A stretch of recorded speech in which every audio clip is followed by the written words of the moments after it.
చాలా డబ్బులు ఉన్న పంచాయతీ. ఎందుకంటే ఇక్కడ వెంచర్లు వేస్తారు, బిల్డింగ్ కన్స్ట్రక్షన్ జరుగుతాయి, చాలా బాగా అభివృద్ధి చెందే ఈ గ్రామంలో కనీసం డ్రైనేజ్ దీక ఈ మురుగులు, వీటి మీద దోమలు, ఈగలు, వాసన, అసలు ఈ నీళ్లు పోవడానికే మార్గం లేదు. ఇది పరిస్థితి.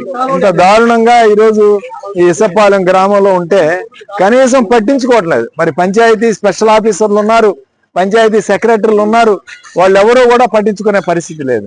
అట్లానే ఎవరు రాలేదు.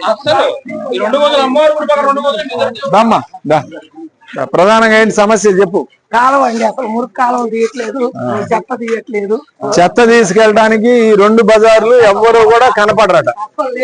ఎందుకంటే వైఎస్ఆర్ కాంగ్రెస్ పార్టీ వాళ్ళు నివసించే ప్రదేశం అని చెప్పి.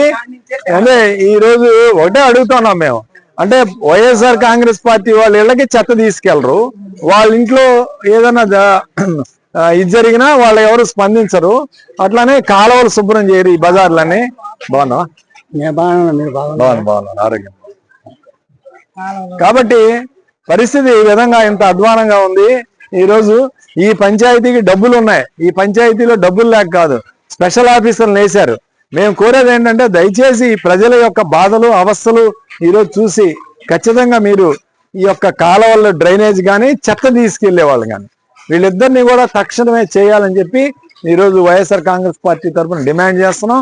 అట్లానే కాలువలు చూడండి, కాలువ